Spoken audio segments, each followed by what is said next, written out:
오늘은 출애굽과 광야시대. 자, 할 수 있는 사람 따라해요. A1 중심 되신 그리스도.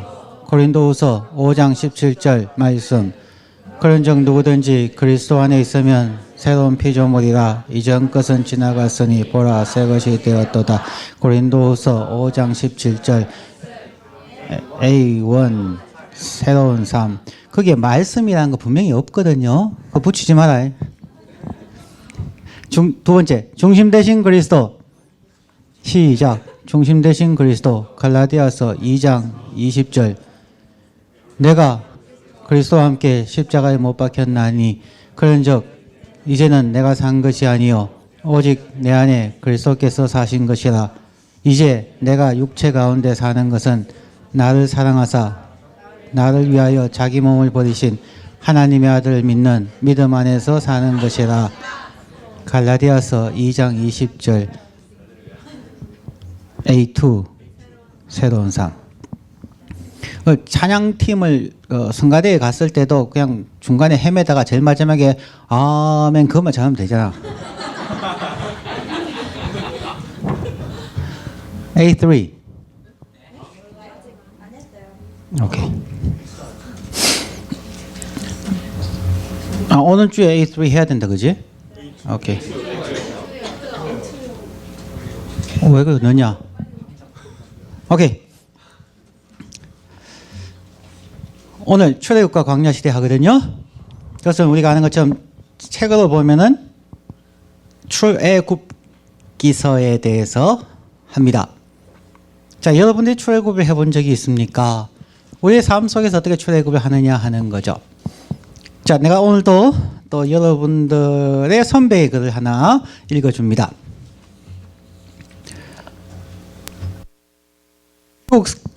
미국 유학생의 길로 오고 나서 많은 학생들이 겪는 것처럼 아이덴티티 크라이시스를 겪었습니다. 내 자신이 누군지 질문하게 되면서 자연스럽게 내가 왜 교회를 다니는지, 왜 하나님을 믿는지 질문하게 되었고, 친구들 따라 은혜교회에 나가긴 했지만 나가면 불편했던 것 같아요. 기도 시간에 눈물 흘리며 기도하는 선배들, 하지만 캠퍼스로 돌아오면 하나도 변한 게 없어 보이는 그들. 정죄하는 마음이 컸고 평생 다니던 교회를 안 나가자니 뭔가 죄 짓는 것 같고, 다른 사람들은 다 가는데 나만 안 가면 미싱아웃 하는 것만 같아서 마음 없이 몸만 교회에 간 적이 많았습니다. 지금 생각해보면 뭐 이리 쓸데없는 생각을 많이 하고 힘들게 살았는지. 그 다음 건너뛰고, 은혜교회 다니면서 목사님과 상담도 많이 했고 청년부 예배, 수요 예배, 금요 체ля기도, 방모임, 방장모임, 찬양팀, 여름 성경 공부 등 많은 프로그램을 해봤었네요. 저희 교회 특성상 유학생들이 많기에 매년 선배들이 떠나고 새로운 신입생이 들어오고 방학 때는 사람이 빠지고 개학 때 다시 돌아와서 그런지 항상 변화가 있는 것 같아요. 그래서 꾸준히 전통이나 분위기를 이어나가기가 힘든 것 같아요. 뭔가 1년 동안 열심히 기반을 다져두면 다음 해에 물갈이 하듯 변해버리는 청년부가 낯설고 뭔가 아늑했던 보금자리가 흔들리는 것, 그런 기분이 들어서 새 학기가 시작할 때마다 청년부를 계속 다닐까 말까 고민을 했던 것 같습니다. 1학년 때는 갈 길 잃은 양 한 마리 같았고 2학년 때는 찬양팀을 하면서 청년부에 발을 담그게 되었고 3학년 때는 덜컥 임원이 되어 열렬히 청년부 당을 지지했으며 4학년 때는 임원이 세운 체제가 매우 마음에 들지 않아서 커뮤니티 브레이커 역할을 했고 5학년 때는 임원들끼리도 싸우고 공동체도 무너지는 것만 같아서 속상해하면서 한편으로 무엇을 하면 좋을지 몰라 이도 저도 안 했던 것 같습니다. 하지만 이젠 청년부가 어떻든 상관없이 소속감을 가지고 갈 수 있을 때마다 참석하려고요. 그 다음에는 뭐 성경 열심히 일독하려고 노력하고 있습니다. 뭐 이런 얘기를 했고요. 결론, 목사님 킹 왕짱 잘하고 계십니다. 하하하.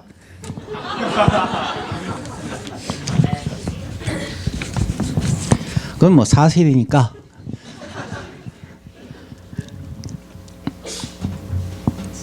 이 학생이 얘기했는 게 아마 대체적인 분위기가 아닐까라는 생각을 합니다. 무엇이냐면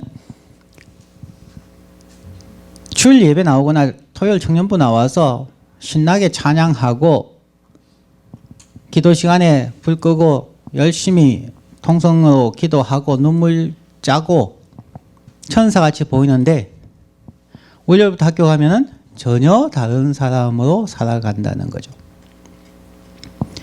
교회 나오면 나올수록 상처가 많아지는 거죠.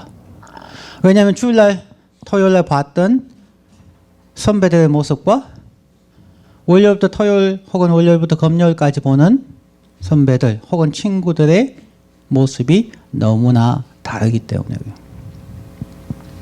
교회는 왜 존재하는 걸까? 학생들도 마찬가지고 이민교회의 교인들도 마찬가지예요. 교인들도 미국 이민생활 와서 직장생활 힘들어요. 유일한 유색인종이거나 혹은 뭐 몇 안 되는 유색인종이어서 직장에서 큰 소리 못 쳐요.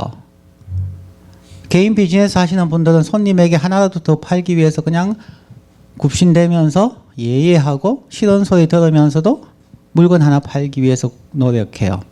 미국 사회 살면서 큰 소리 칠 수 있는 환경이 없어요. 그럼 스트레스가 많이 쌓이죠. 그러면은 이것을 어디서 풀까요? 안심하고 풀 수 있는 곳이 이민교회라는 거죠. 근데 교회에 오면 막 소리치고 싸우고 그래도 경찰이 잡아가나 뭐 누가 뭐라고 하나 편한 거죠. 대학생들도 마찬가지라는 거죠. 학교에서 교수님 눈치 봐야 되고 공부하고자 하는데 잘 안 되고 뭐 친구하고 마음 놓고 자기가 선배 대접 받기도 힘들고 큰 소리 치기도 힘들고 그런데 교회 오면은 편하니까요. 그냥 찬양하고 뭐 기도하고 싶으면 기도하고 그것도 옆에 사람이 있으면 더 크게 막 해서 자기가 좀 썸바디처럼 보이고 싶고 하지만 모두가 다 알죠. 저 녀석 오버한다 하는 거 다 알잖아요. 자기만 모르는 거야. 내가 이렇게 하면 친구들이 감동 먹을 거야. 감동 안 먹어요. 뻔히 다 아는데.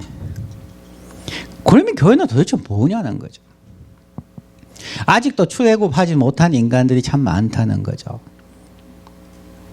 그래서 오늘부터 한 달 동안 열심히 반복하려고 하는데 오늘 1학년이 안 나왔어요. 나는 여러분들이 가능한 우리 교회 안 나왔으면 좋겠습니다. 가능하면 좋은 교회 가졌으면 좋겠습니다. 토요일 주일날의 생각과 삶, 월요일부터 금요일까지의 생각과 삶이 한 70% 근접한 사람 이상만 우리 교회에 나오시고 주말의 삶과 주중의 삶이 70%가 안 되시는 분은 저기 좋은 교회들 많이 있으니까 그런데 갔으면 좋겠다는 거죠. 나는 숫자에 별 신경 안 쓰는 사람이잖아요. 많이 나오면 내 한계가 안 되기 때문에 내가 어떻게 케어해 줄 수가 없어요. 케어할 수 있는 교회 가면 좋겠다. 아마 1학년이 오늘 와서 들으면 충격받고 안 나올 학생들이 많을 건데 2학년 이상은 목사님 또 저 소리다. 전혀 감동도 없고 충격도 없죠. 그래도 나는 계속해서 이 말 할 거예요. 그리고 나중에 내가 할 말이 있잖아. 예수님께서 너에게 보내준 학생들이 왜 저러냐. 저는 분명히 얘기했습니다. 딴 교회 가라고. 내 의지와 관계없이 자기들이 좋아서 왔는 것이고 자기들이 망했는데 내가 뭐라 그러겠습니까. 나는 정직하고 솔직한 사람이죠. 예수님은 수고하고 무거운 짐진 자들아 다 내게로 오라 내가 너를 쉬게 하리라 나는 마음이 온유하고 이러지만 나는 반대잖아요. 그죠? 수고하고 무거운 짐진 자들아 다 와라 그리고 너의 짐 다 지고 다시 가라. 교회를 의지로 피지 말라. 우리 그리스도인의 삶은 출애굽의 삶이에요. 그런데 출애굽을 잘못 생각하는 거죠. 사람들에게 왜 예수 믿습니까? 그러면은 가장 많은 대답이 예수 믿고 천국 가려고요. 그런데 그게 생각처럼 쉽게 되냐는 거죠. 생각처럼 쉽게 되지 않아요. 자, 출애굽을 전체를 정리하면은 오늘 핵심만 뽑아서 얘기를 하려고 해요. 전체적인 그림은 이런 거죠. 그들이 430년 동안 애굽에서 종살이 하다가 하나님이 모세를 보내고 그의 형 아론을 대변인으로 삼아서 10가지 재앙을 내리고 그들을 뽑아내어서 홍해를 기적같이 건너고 바로 가나안 땅에 가면 좋았을 건데 12명의 정탐꾼을 보냈더니만 10명은 와 정말 살기 좋은데 그들은 거인들이고 우리는 메뚜기 같습니다. 메뚜기 증후군에 빠져서 안 가겠습니다. 내가 하나님이 그걸 그럼 거기서 광야에서 돌아. 그래서 40년 동안 살다가 죽었습니다. 1세대는 다 죽었습니다. 몇 명이 죽었을까요? 광야에서 몇 명 죽은지 아는 사람? 대충. 몰라요? 60만이 죽었잖아. 그 쉬운 걸 대답을 왜 못하냐? 60만이 나왔으니까 60만이 죽은 거죠. 그렇지? 남자만, 장정만. 여기서 장정이라고 얘기할 때 평균적으로 따지면 나이 20세부터 55세까지를 얘기해요. 20세부터 55세까지 60만이 죽은 거예요. 그래서 시내 반도에 가서 고고학적으로 파내면 거 다 이스라엘 사람들이. 자, 그게 출애굽과 광야 시대의 요약입니다. 그런데 핵심이 무엇일까 하는 것입니다. 출애굽하기가 얼마나 힘든지 최소한 5단계를 거쳐야만 한다는 것이에요. 출애굽은 그냥 나가는 거 아니에요.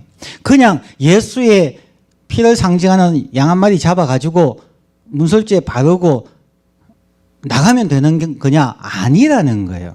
크리스천들에게 예수 믿고 내가 구원받았습니다 할렐루야 하면 되느냐? 아니라는 거예요. 그것은 출애굽이 아니에요. 애굽에서 나갔을지 몰라도 가나안에는 못 들어가요. 광야에서 다 죽어요. 오늘날 교회 다니는 사람들도 이 출애굽의 개념을 가지고 한다면은 세상에서부터 나왔지만 하나님의 나라에 들어가지 못하고 중간에서 다 죽는다는 얘기예요. 그런데 교회는 그렇게 가르쳐요. 예수 믿으면 천국 간다고 가르쳐요. 잘못된 거예요. 성경적으로 따지면. 왜 그런지 볼까요?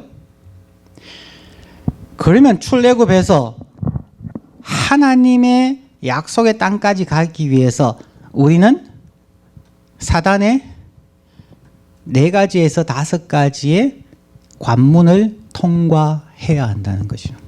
자, 그러면서 여러분에게 한번 적용해 보세요. 여러분이 그 4가지에서 5가지의 관문을 통과하고 있는지. 자, 첫 번째 관문이 무엇일까요?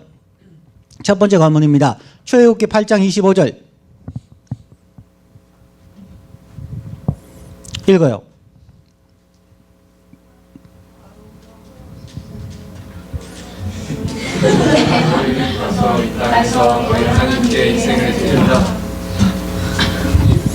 이상이처럼 끝만 하면 돼. 들어가.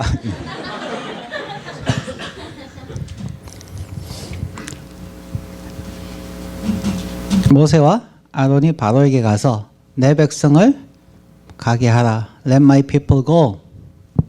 해서 그들은 no. 그래서 재앙이 내리죠. 그때 재앙이 내리고 자기 나라가 망할 것 같으니까 모세를 부릅니다. 부르고 나서 첫 번째 타협을 하는 겁니다. 첫 번째 타협이 Then Pharaoh summoned Moses and Aaron and said, Go, sacrifice to your God here in the land. 바로가 모세와 아론을 불러 이르되 너희는 가서 여기 이 땅에서 너희 하나님께 희생을 드리라. 너희가 하나님 믿는 것은 내가 허용해 주겠다. 너희가 하나님을 믿는 건 좋은데 이 땅을 떠나지 말라라는 거죠. 우리에게 적용하면 이런 거예요. 그래, 너희가 예수 믿는 것은 좋겠다. 하지만 너의 개인 생활, 너의 가정 생활, 너의 공부하는 패턴, 너의 친구 관계 이런 것은 타치하지 마라. 교회는 가도 좋지만 갔다 와서 친구하고는 여전히 그냥 시간을 허비하고 그냥 네 마음대로 살아라. 옛날의 생활 패턴대로 살아라. 그거예요. 지난주에 여러분이 25가지 중에서 5가지를 서클하고 20가지를 절대 하지 말라고 했는데 실천한 사람. 서클하지 않은 15가지에서 20가지 진짜 안 한 사람 있어요? 몇 명 있겠죠? 그거 못 지켰으면 여기 앉아 있으면 안 되는 거야.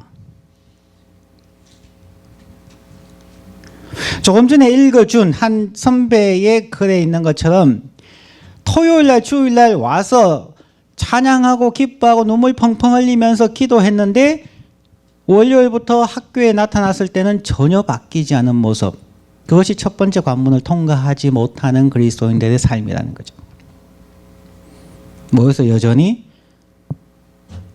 왜 여기 있는지, 내가 왜 공부하는지, 5년 후에 내가 뭘 할 건지 아무런 생각이 없는. 그냥 친구들하고 만나서 얘기하고 수다 떠는 게 즐거운 거고, 그냥 할 일 없으면 한국 뭐 가요나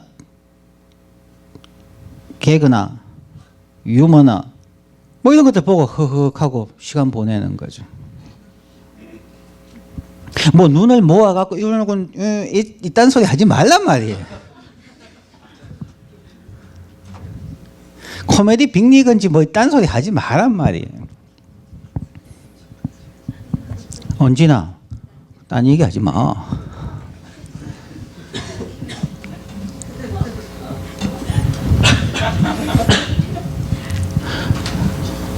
어제도 금요 기도회 올 때 내가 한 소리 해가지고 오늘 죄가 안 나올까 봐 내가 걱정을 많이 했는데 금요 기도회 오는데 내 차에 타고 오는데 막 딴소리 하는 거야. 기도회 하러 가면서 친구들 놀고 뭐 이러고 뭐 애들이 많이 있었는데 내 차에 6명, 7명이 탔어요.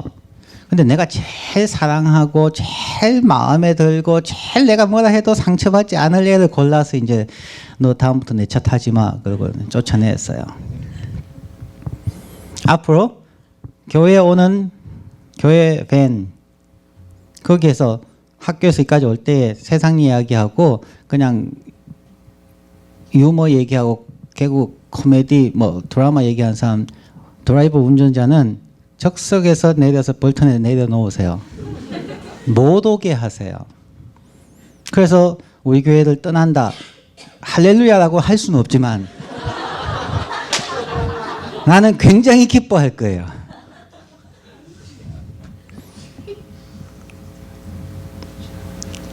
첫 번째 기억하세요. 너희는 here in the land. 여기 이 땅에서 예배하라. 여러분의 상태는 전혀 바뀌지 아니하고 교회만 가라는 거예요. 그게 첫 번째 시험이에요. 거기에서 타협한 사람이 대부분이에요. 예배 드리지 못하던 그들에게서 예배 드리게 해준다니까 너무 좋은 거죠. 그랬을까요? 아니에요.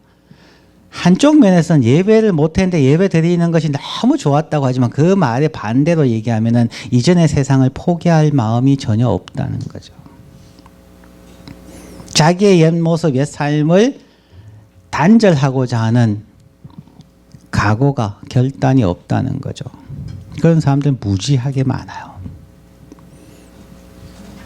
나는 우리 은혜교회가 그리고 은혜교회 청년 1, 2부가 이 자리에 머물러 있어서는 안 된다는 거죠. 좀 더 잔인하게, 조금 더 폭력적으로라도 그냥 그 자리를 떠나게 만들 거예요. 그게 싫으면 가는 거죠. 뭐. 왜냐하면 내가 믿는 성경, 내가 믿는 출애굽, 내가 믿는 구원은 그것이 아니기 때문에 그래요. 첫 번째 시험이 이 땅에서 여기서 예배하라. 단호하게 거부하십시오. 430년 동안 조상 대대로 내려온 그 습관과 전통을 박차고 일어나 나가십시오. 두 번째, 또다시 바로가 거부하니까 모세가 나가고 거기에 다시 재앙이 옵니다. 그러니까 바로가 다시 부릅니다. 출애굽기 8장 28절.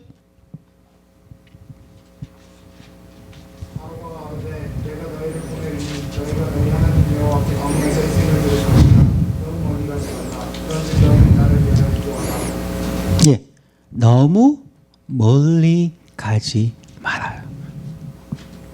자, 이 땅을 떠나긴 해주겠는데 너무 멀리 가지 마라. 즉 나가 있다가 어려움을 겪으면 그냥 들어올 수 있도록, 너희가 나갔다가 광야에서 힘든 일을 만나면, 배고프고 목마르면 언제라도 올 수 있는 여지를 남겨두는 거죠. 여러분도 교회 생활 하다가 그런 경우 많지 않습니까? 하다가 힘들 때가 있잖아요. 그럼 돌아가고 싶은 거죠. 이스라엘 백성들이 얼마나 많이 컴플레인 했나요? 우리가 바로에게 있었다면 비록 종이었지만 그래도 먹을 거 다 먹었다. 돌아가고 싶은 마음이 있는 거죠. 그래서 출사표를 던질 때에 보통 중국 삼국지나 이런 데 보면 나오죠. 말을 타고 다리를 건너가면 그 브릿지, 다리를 불태워버리는 거죠. 스스로 돌아갈 수 없게 만드는 거죠. 너무 멀리는 가지 말라고 했을 때는 이제 하나가 더 우리에게 허용하는 것 같아요. 첫 번째는 예배만 드릴 수 있게 해줬는 것. 너희는 여기 이 땅에서 살라고 했으면 이제 멀리 가지 말라는 건데, 그래? 그러면 예배 드리고 성경 공부도 하고 공부까지 하는 건 봐줄게. 하지만 그냥 너 좋아하는 친구하고 놀고, 그냥 술 먹고 싶으면 술 먹고, 같이 뭐 게임하고 싶으면 게임하고, 그냥 인생은 인조이하며 사는 거 아니냐. 신앙에 너무 멀리 가지 말라. 딴 사람이 볼 때에 광신자처럼 지나치게 믿지 마라. 그냥 예수 믿었으니까 천국 가는 거는 이제 확실한 거니까 이 땅도 인조이하면서 양다리 걸치며 살아라 하는 거죠. 모세와 아론은 담대하게 우리는 그거 못합니다. 우리가 종살이 조금 더 할 테니까 바로 왕이여 좀 다시 생각하십시오 하고 나오는 거죠. 만약 거기서 하고 나올 때 심정이 그래갖고 아무 일도 안 일어나면 자기들은 또 종살이 하는 거예요. 무슨 말이냐면 죽을 각오를 해야만 끊을 수 있다는 거예요. 다시 일생 동안 종으로 살다가 죽어도 좋으니까 나는 악소리 하고 죽겠다는 얘기죠. 나는 이 확신을 가지고 살겠습니다 하는 거죠. 세 번째는요, 다시 나갔다가 또 하나님께서 재앙을 주니까 다시 부릅니다. 세 번째입니다. 출애굽기 10장 11절. 너는 불가하니 너희 남자만 가서 여호와를 섬기라. 이것이 너희 구원이 아니라. 이에 그들이 바로 앞에서 뛰어다닌다. 예, 남자만 가라. 너만 가라는 얘기죠. 세 번째는 너만 가면 된다. 너만, 자, 그래, 앞으로 선하게 살고 착하게 살아도 된다. But 너 가정에 대해서는 터치하지 마라. 너의 사회에 대해서는 터치하지 마라. 이 세 번째가 경건한 그리스도인들, 한국의 그리스도인들 가운데 굉장히 많이 있어요. 여러분 세대도 그럴 거라고 생각을 해요. 여러분의 부모 세대에 굉장히 유행했던 신학 세대주의라는 것이 있었는데, 그것이 무엇이냐면 dualistic 월드뷰예요. 거룩하고 속되고, 교회는 거룩하고 세상은 악하고, 영은 거룩하고 육신은 악하고, 뭐 선교나 예배는 거룩하고 그냥 직장생활 하거나 이런 거는 중요하지 않고, 왜? 이 땅은 다 불타 없어질 것이니까. 이렇게 얘기하는 사람이 참 많단 말이에요. 이 세 번째가 바로 듀얼리스틱한 월드뷰를 갖고 있는 사람들에 대한 도전이에요. 너만 예수 믿고 천국 가는 걸로 바뀌어서는 안 된다. 너가 바뀌면 하나님이 아브라함을 통해서 너가 복의 근원이 되고 복의 통로가 되어서 모든 열방까지 변화되어지게 한다. 그게 선교를 얘기하는 게 아니고요. 너가 바뀌면 너의 가정이 바뀐다는 거죠. 제가 교인들에 대한 상담을 하게 되고 심지어 학생들에 대한 상담을 하게 될 때도 나의 최종 목표는 여러분을 바꾸는 데 있지 않아요. 여러분 선배들과 상담을 하고 난 후에 제일 마지막에는 부모님에게 얘기를 해줍니다. 그래서 부모와 자녀가 회복되게 만들어줍니다. 교인들에 대해 상담을 할 때도 그 사람이 어느 정도 회복되고 나면은 그 사람의 배우자와 부모와 자녀의 관계가 회복되어지게 해주는 거죠. 그게 출애굽의 의미예요. 이분법적 사고방식에서 여러분은 넘어서야 해요.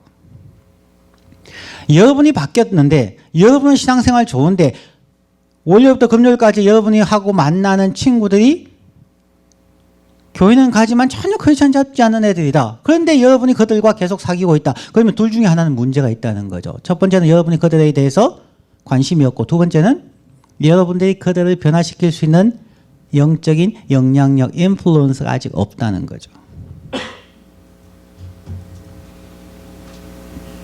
그러면 여러분은 여전히 베이비 크리스천이라는 거죠.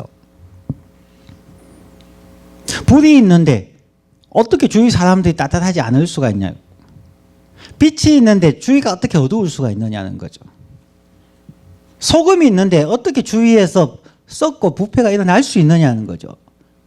예수님이 얘기하시는 너희는 세상의 빛이다, 너희는 세상의 소금이라는 것은 그냥 우리의 존재 자체만으로도 우리 가까운 부분, 좁은 의미부터 시작해서 영향력을 나타낼 수밖에 없다는 거죠. 그런 영향력을 나타낼 수 없이 듀얼리스틱하게 그냥 나만이라고 얘기하면 그건 복음이 아니라는 거죠. 멀리 해외 선교 가지 않으셔도 지금 여러분이 있는 학교에서 여러분으로 인해서 아파트, 여러분의 하우스메이트나 여러분의 친구에게 선한 영향을 주지 않는다면 여러분은 날마다 통곡하며 기도해야 되는 거예요. 아직도 여러분은 애굽에 있다는 거예요. 여러분은 아직도 죄의 세상 속에 있다는 거예요. 힘들어요. 하지만 4년 동안 혹은 여러분이 남아있는 1년, 2년, 3년 동안 온전한 출애굽을 경험함으로 첫 번째 타협, 이 땅에서를 극복하고 두 번째 멀리 가지 말라는 그것을 극복하고 너만 가라고 하는 장정만 가라고 하는 그것을 극복해야만 하는 거죠. 그게 우리가 출애굽을 배우는 이유예요. 그것이 우리가 예수를 믿는 이유예요. 그것이 우리가 지향하고 나아가야 하는 거죠. 자, 네 번째. 자, 그럼 나하고 나 주위 사람들하고는 같이 영향력을 끼쳐서 간다. 네 번째는 뭐예요? 출애굽기 10장 24절. 또 재앙이 있고 난 후에 바로가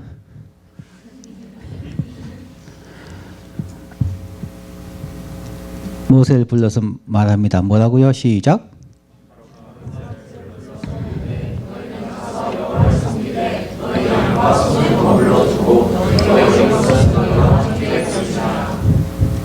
예.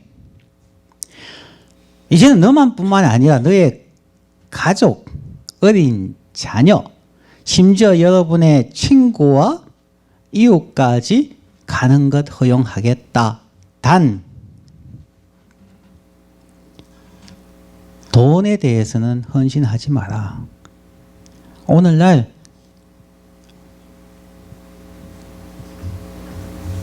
차 사야 되지, 집 사야 되지, 여자친구 사줘야 되지, 배우자 사줘야 되지, 자녀 사줘야 되지, 돈 쓸 때가 너무 많아요. 결국은 네 번째 큰 것이, 오늘날 현대사회의 큰 것이 돈의 문제죠. 물질에 대한 커밋먼트죠. 세상은 두 신의 싸움이라고 이야기를 해요. 알라 신과 달라 신의 싸움이라 그래요.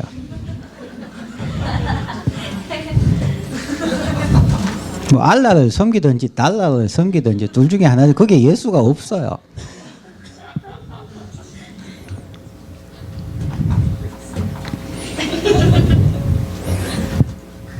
우리 교회 헌금 나온 거 보면 내가 워낙 헌금 설교 안 하니까 진짜 주인의식이 있을까 싶은 생각이 들 때가 있어요. 참 힘든 부분이에요. 오늘날은 워낙 돈 쓸 때가 많으니까. 사단의 네 번째 도전이죠. 오케이. 사람에게 선한 영향력은 베풀어라. 하지만 주머니는 놔둬라. 그래서 한 20여 년 전에 미국에 어느 목사님이 그런 얘기를 했었어요. 천국에 가면 하나님이 우리에게 무엇은 심판을 할까? 이건 미국에 막 해당하는 거예요. 미국 사람들은 이렇게 얘기합니다. 20년 전에 천국에 가면 우리의 뱅크 스테이트먼트를 볼 것이다. 그렇게 얘기했어요. 왜냐하면 미국은 전부 체크를 많이 쓰니까 뱅크 스테이트먼트 보면은 인컴이 무엇이고 지출이 무엇이고 어디에 썼는지 다 보인다는 거죠. 요새는 아마 많이 달라질 거예요. 크레딧 카드 스테이트먼트를 봐야 될 거예요. 요새는 다 크레딧 카드 그냥 써버리니까. 그래서 진정한 회개는 주머니의 회개다 하는 말이 있죠. 입으로 회개하는 건 쉬워요. 내 죄를 회개하는 건 쉬워요. 그러나 내 주머니에 대해서 회개하는 건 참 힘들어요. 그런데 여러분들에게는 뭐 이 부분은 굉장히 자유롭죠, 그죠? 여러분은 워낙 가난한 학생이니까. 하지만 지금부터 훈련하는 것은 필요해요. 훈련이라는 의미에서 하는 거죠. 자, 마지막 다섯 번째는 시험이라고 하기보다는 이제 최후 승리에 해당하는 부분이기도 합니다. 그런데 다섯 번째는 출애굽기 12장 31절부터 32절이에요. 뭐예요? 읽으세요.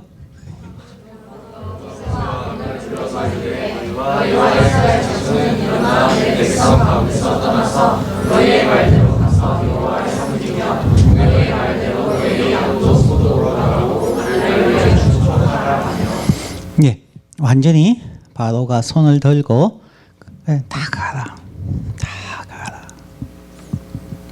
너희들은 정말 세상이 감당할 수 없는 하나님의 백성들이다. 가라. 그런데 이것이 최후 승리일 뿐만 아니라 또 하나 도전을 주는 게 있어요. 우리를 축복하라는 거죠. 그리스도인들이 세상을 축복해야 돼요. 넌크리스천을 축복해야 돼요. 어렵고 힘든 친구들, 나를 심지어 힘들게 하는 친구들 축복할 수 있어야 돼요. 근데 그거 참 힘듭니다. 마음의 회개. 아직도 내 마음에 앙금이 남아있고, 아직도 내 마음에 분노가 남아있고, 아직도 내 안에 뭔가 표현할 수 없는 바인딩 되어 있는, 묶여 있는 것이 있다는 거죠. 그래서 크리스천들 가운데서 막 정말 헌신적이고 가정에서 뭐 헌금 생활도 잘하고 하는데 마음에 상처가 있는 사람들 많아요. 장로님, 권사님 가운데서도 뭐 며느리나 사위하고 갈등하는 사람들. 장로님과 장로님 사이에서 같이 교회 잘 섬기면서도 그냥 관계 안 좋은 사람들 있단 말이에요. 축복하라는 거죠. 어느 상황에서든지 축복하라는 거죠. 축복은 우리의 특권일 뿐만 아니라 우리가 해야 되는 책임이에요.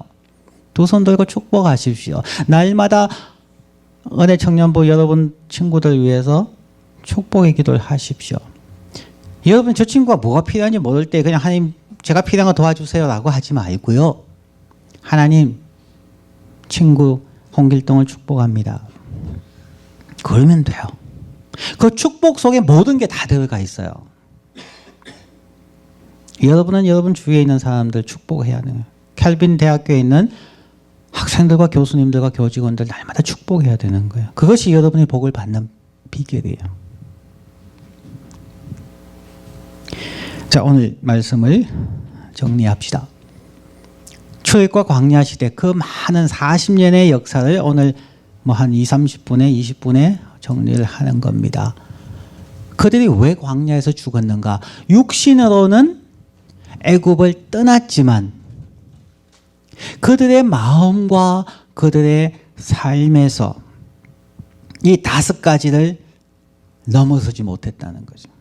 그러면 오늘날 우리들도 예수 믿고 교회 나와서 봉사하고 교회의 여러 가지 부서에 소속되었다 할지라도, 몸이 교회에 와 있다 할지라도, 몸이 크리스천 대학에 가 있다 할지라도, 여러분의 마음과 여러분의 삶의 라이프 스타일이 이 5가지를 극복하지 않았으면 여러분은 아직도 마음적으로 영적으로 애굽에 갇혀 있는 거예요.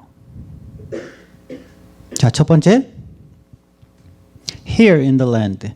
여러분의 삶은 전혀 변화시키지 말고 교회만 다녀라. 타협하지 마세요. 넘버 2, 너무 멀리 가지 말라. 다시 돌아와라. 언제든지 너희가 돌아오면 우리는 2팔 벌려 너희를 맞아줄 것이다 라고 하는 옛 사람의 유혹들. 세 번째는 너만 구원받으면 되지 않냐. 이 세상과 가족과 친구에 영향 미칠 필요 없이 너만 믿어라.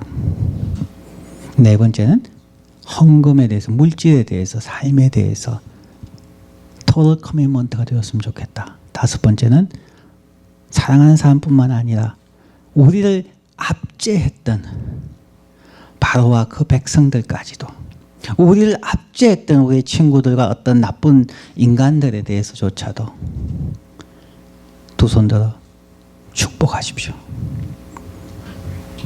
여러분의 마음이 축복의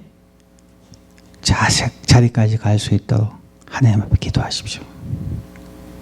여러분 모두, 언약의 청년의 모두가 진정한 출애굽을 할 수 있기를 원합니다. 하루에 이루어지지 않지만 함께 우리가 격려해서 출애굽을 경험하길 바랍니다.